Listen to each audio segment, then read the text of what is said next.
ठीक है, आज की अपनी पीडी क्लासेस का जो सेशन है, ध्यान रखना कि पर्सनालिटी डेवलपमेंट की स्पेशल क्लास है ना। ये क्लास मंथ में सिर्फ 2 बार लगती है। जो नए स्टूडेंट जुड़े हैं उनको ध्यान रखना कि 2 बार आपको सिर्फ सैटरडे बुलाते हैं, बाकी सैटरडे छुट्टी रहती है। और जो भी नोटिस रहता है वो ऐप के ऊपर आपको डल जाता है एक दिन पहले, तो आप वो नोटिस देख लिया करो। फिर क्लास का टाइमिंग क्या, ज़्यादातर क्लास का टाइम मॉर्निंग में अपना 11 से 12 और दोपहर में अपना 4 से 5 और एक अभी लगता है शाम में 6 से 7। इन 3 टाइम में आप किसी भी टाइम इंटर हो सकते हैं सैटरडे के दिन, है ना। बाकी जो टाइम आपने ले रखा उस टाइम आपकी एंट्री रहती है। और मंथ में 2 बार आपकी स्पेशल क्लास ही लगती है ना। तो इसमें आपको थोड़ा सा कंप्यूटर से हट के थोड़ी जानकारी रहती है, क्योंकि जब अपन कंप्यूटर सीखते हैं तो सीखने के बाद अपन को इंटरव्यू फेस करना पड़ता है। क्या फेस करना पड़ता है? इंटरव्यू। अब वो इंटरव्यू क्रैक कैसे करेंगे, आज उसी के बारे में अपन चर्चा करेंगे। आज थोड़ा सा इंटरव्यू सेशन आपको बताता हूँ।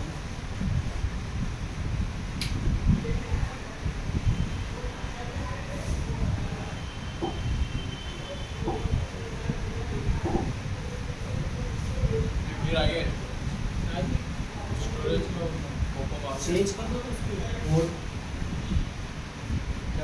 तो ओके ओके कर दो। तो आज अपने इंटरव्यू सेशन में देखो क्या होता है कि अपने इंटरव्यू कहाँ लगते हैं, जरा बताओ ना। किन किन जगह इंटरव्यू होते हैं? जॉब के लिए जाते हैं। एक तो जॉब पे इंटरव्यू देना पड़ता है। कहाँ पे अपने को? जॉब पे। और इसके अलावा एक तो जॉब इम्पोर्टेंट है, जॉब पे इंटरव्यू। एक स्कूल में होते हैं। कहाँ पे? स्कूल में भी आपने देखा प्रोजेक्ट के टाइम इंटरव्यू लेते हैं। और मतलब इंटर्नशिप भी है। एक कॉलेज के भी ले लो, कॉलेज में भी आपका इंटरव्यू लेते हैं, है ना। अब इंटरव्यू की कैटेगरी अलग अलग हो सकती है। अगर सबसे इम्पोर्टेंट देखो स्कूल, कॉलेज और जॉब, 3 अलग अलग अपने पास टॉपिक है। और तीनों के इंटरव्यू देखो तो तीनों अलग अलग डिफाइन करते हैं। अगर आप स्कूल लेवल पे इंटरव्यू दे रहे हो तो वहाँ पे क्या होगा, आपका या तो एडमिशन हो जाए अच्छी जगह। दूसरा, अगर आपका कभी इंटरव्यू उसमें चल रहा है प्रोजेक्ट या प्रैक्टिकल में, तो वहाँ पे प्रैक्टिकल क्वेश्चंस पूछे जाते हैं आपसे इंटरव्यू में। और अगर आप अच्छे सवालों के उत्तर दोगे तो आप वहाँ पे भी सिलेक्ट हो जाते हैं। और आपके प्रैक्टिकल मार्क्स कितने रहते हैं स्कूल में बताओ? लगभग सब 20 मार्क्स का प्रैक्टिकल गिरता है ना। 80 नंबर का आपका पेपर होता है और 20 मार्क्स का क्या होता है, आपका प्रैक्टिकल रहता है, जिसमें इंटरव्यू के क्वेश्चन पूछे जाते हैं। अब इस प्रैक्टिकल में क्या होता है, आपको एक फाइल प्रोजेक्ट भी दिया जाता है। क्या दिया जाता है? प्रोजेक्ट।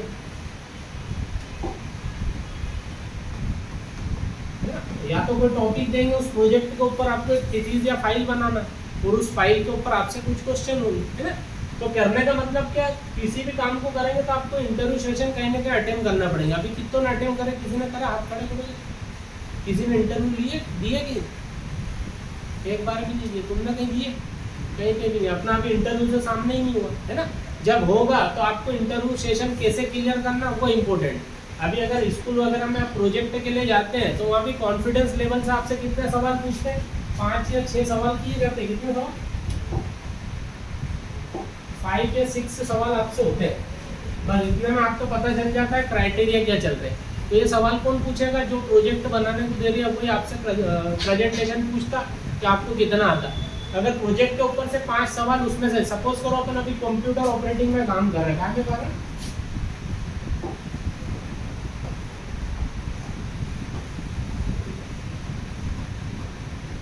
अभी अपनी फील्डिंग कौन सी है? फील्ड कौन सी? एआई तकनीक चल रही है अपनी यहाँ पे, आर्टिफिशियल इंटेलिजेंस, जिसमें अपन आईटी में काम कर रहे हैं। क्या में काम कर रहे हैं?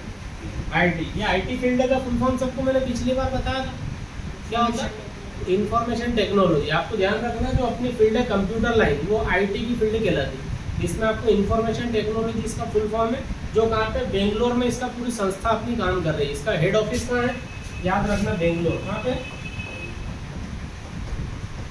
तो पूरा आईटी हब भी बोलते हैं उसको। अगर पेपर में क्वेश्चन आता है कि आईटी हब कहाँ है, तो आईटी हब कहाँ पे? अपना बेंगलोर के अंदर है, जहाँ पे बड़े बड़ी सॉफ्टवेयर कंपनियां, बड़े बड़े इंजीनियर वहाँ पे काम कर रहे हो। जितना भी ये ऊपर से बन के आता है, जो अपन आज चला रहा है, आपने देखा होगा MS ऑफिस का नाम।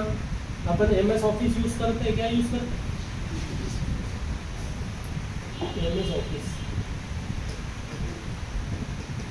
MS ऑफिस क्या है ये सबको पता है? MS का फुल फॉर्म क्या होता है? माइक्रोसॉफ्ट, है ना। इसके अंदर ऑफिस क्यों जोड़ा? क्योंकि ऑफिस लेवल के सारे टूल्स चलाता है। अब इसमें इंपॉर्टेंट टूल्स आते हैं। जो नंबर 1 है इसका वर्ड, दूसरे नंबर पे एक्सेल, और एक है पावर पॉइंट।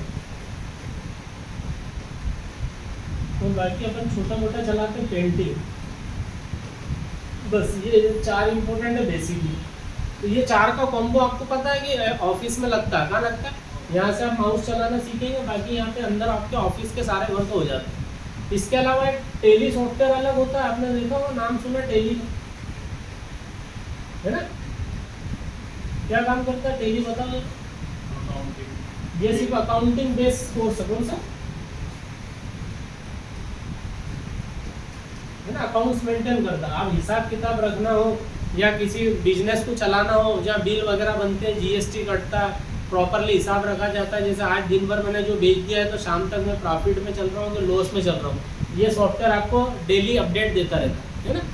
एक लाइफ में क्या होता है, आपने देखा होगा कि लाइफ सर्कल कैसा चल रहा है, आपके पास इनकम सोर्स और आउटसोर्स दोनों चीज़ें, आप कहाँ से इनकम ला रहे हो और आप कहाँ पैसा खर्च कर रहे हो, दो चीज़ें लाइफ में इंपॉर्टेंट है।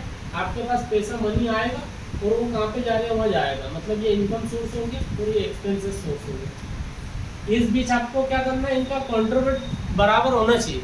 अगर जितनी इनकम आ रही है उतने खर्चे चल रहे हैं तो सही साठ जीवन है। पता चला इनकम कम हो रहे हैं ना, खर्चे खूब कर रहे हो तो फिर दिक्कत हुई। तो ये चीज़ें क्यों मेंटेन करता है टेली अकाउंटिंग, आपको डेली मेंटेन करके देता है कि हो क्या रही, कि भैया आप दिन भर में कितना कमा रहे हो और कितना खर्च कर रहे हो। एक सभी की लाइफ में देखा होगा कि सोर्स का इनकम का सोर्स फिक्स रहता लगभग। अगर आप जैसे कोई जॉब तक जा रहे हो तो जॉब का इनकम सोर्स के साथ फिक्स है, वहाँ से आपको सैलरी मंथ में मिलेगी, एक तारीख डिसाइड रहती है, उस तारीख को आपको सैलरी मिलेगी, बस वही सैलरी आपको पूरा महीने चला। तो ये कौन सा हो गया, फिक्स डिपॉजिट वाला मामला, जहाँ पे फिक्स सैलरी पे काम कर रहे हो। दूसरा आ जाओ इधर बिजनेस में, यहाँ क्या है, फिक्स है क्या, कुछ भी नहीं। आज अगर कमाया तो 1000 भी कमाया, वरना 0 रुपये भी हो सकते। मतलब दिन भर अगर अच्छा आपका व्यापार धंधा चला तो आपको पैसे मिलेंगे, और अगर आप मंथली मैनेजमेंट करते हो तो महीने में आपको कितना प्रॉफिट हुआ, कितना कमाया, वो आपको देखना है।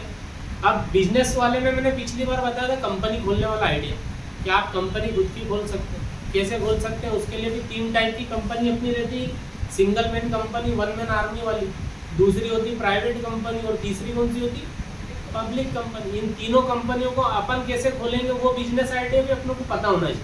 अभी मैंने बताया अगर आप जॉब में फंस गए, मतलब समझो आप फिक्स लेवल की जॉब में इंटर हो गए, एक आपको चांस रहता है इंटरव्यू पर डिसीजन लेने का। जब आपका अपॉइंटमेंट आता है तब आपको डिसीजन लेना है कि जॉब करना कि नहीं करना, क्योंकि अगर आपने ज्वाइन कर ली तो फिर उसके रूल रेगुलेशन के हिसाब से आपको पूरी जॉब मेंटेन करना पड़ेगी। कई बार तो जॉब इंटरव्यू पे ऐसे ऐसे क्वेश्चन कर ले जाते हैं, अगर आपको नहीं आते हैं तो आप वहीं से रिजेक्ट हो जाते हैं। आगे समझ क्यों हो जाते हैं, क्योंकि देखो जॉब क्राइटेरिया अलग अलग चीज़ों पे चलता है। अगर आप छोटी जगह गए मॉल में इंटरव्यू देने तो आपसे छोटे लेवल के क्वेश्चन होंगे, क्योंकि उनकी सैलरी पैकेज ही कम है ना। कितना होता है मॉल का सैलरी पैकेज बताओ,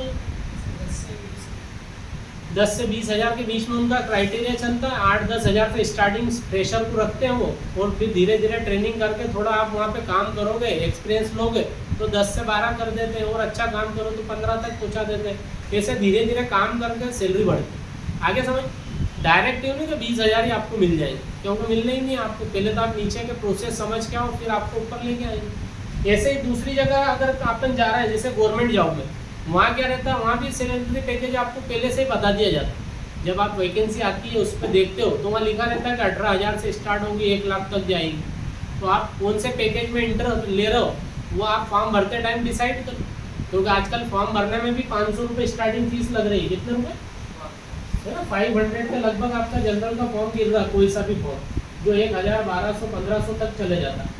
अब वो आपका डिपेंड करता है कि आप कैसी वैकेंसी भर रहे हो, है ना। तो ये साइबर पे वैकेंसी रोज आती रहती है। आप चाहो तो अभी रेलवे की आई थी, बैंकिंग की डेली अपडेट होती है। इसके लिए चाहो तो आप या तो साइबर से कांटेक्ट करो, नहीं तो एक रोजगार निर्माण पेपर आता है, कौन सा, ये लगा लो घर पे। इसमें क्या होता है, डेली आपको वैकेंसी कौन कौन सी आ रही है, वीकली आता है पेपर, 7 डेज में 1 टाइम, है ना। मंथ में आपको 4 बार या 5 बार ये पेपर देखने को मिलेगा। तो ये अगर आपने लगाया तो डायरेक्ट आपके घर पे डिलीवर हो जाएगा, जहाँ पे आप देख सकते हैं कि कौन सी प्राइवेट जॉब है, कौन सी गवर्नमेंट जॉब है। आगे समझ, तो यहाँ से आपको जॉब में जाने का तरीका मिल जाता है कि जॉब कौन सी करना। भैया आप लोगों को 10,000 वाली में जाना है कि 15,000 वाली, 20,000, 50,000, वहाँ तो जॉब की कैटेगरी डाली है। अब आप किस जॉब पे जा रहे हैं, अभी मैंने बताया कि डिसीजन एक बार लेना, फिक्स जॉब वाला मामला। अगर आपने एक बार